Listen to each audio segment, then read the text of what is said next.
So YA novel movie adaptations are been all the rage for the last, um, honestly, I want to say 6, maybe going on soon to be 7 years now.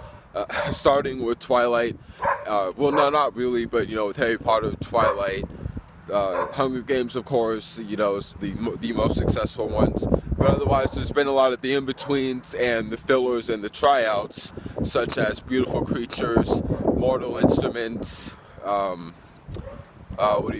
one was Saoirse Ronan, I forget the name, the host or whatever it was, and God, maybe a couple others that I can't remember because they never got sequels. That was that was the main thing. They just didn't quite reach that audience and do successful enough like the first 3 I talked about or mentioned.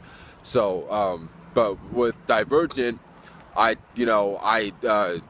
one was getting like semi-hype, and it was supposed to be kind of like right after the Hunger Games and to take its place. And people started to say that it was kind of a knockoff of Hunger Games, which I can sort of see why, but I mean, once you really, get more into the story or read the first book, which I haven't, or perhaps even watch the first movie, you see that it's still not a total rip on the Hunger Games. Yes, there's some little similarities, but it's not the exact same thing.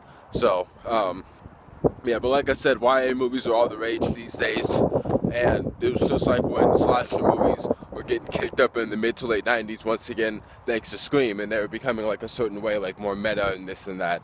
And not all of them like as good as Scream, but to me, as far as Hunger Games and Divergent, I like them differently. I like Hunger Games a little more, but I'm still into the whole world of Divergent. It's cool, and I like Shailene Woodley. It bothered me when people kept comparing her to Jennifer Lawrence. But anyway, yeah, like how those Scream, I always thought, I know you did last summer, was kind of second to that, and Divergent is second to the Hunger Games for me.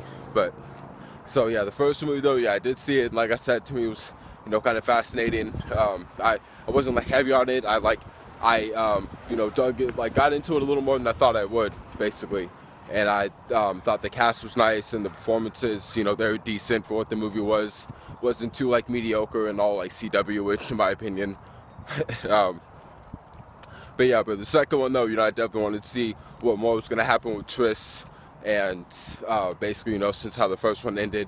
And of course I'd seen Fault in Our Stars, so it was a little weird to see her and Ansel play romantic interests, but they do work as playing brother and sister and romantic interests, even though this time coming out of the second movie they did together, technically this is the third, it was weird for me to get back into these characters. And even for Shailene for her haircut, she was definitely rocking the pixie cut in this movie, and to me it surprisingly ended up working for Triss.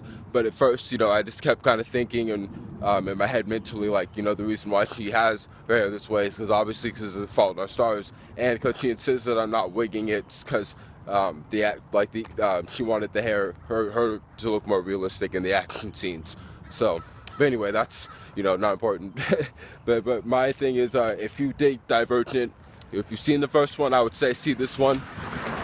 If you've seen the first one and it interests you for that matter. If you saw it and you just felt like it was another one of those kind of filler YA films, The Host and Beautiful Creatures, which I thought that at least needed a sequel, if it made you feel like how those did or just didn't quite reach you, then don't bother with Insurgent. But like I said, if you are into it or at least a little bit, and maybe you haven't seen the first movie, then see this one, see what you think.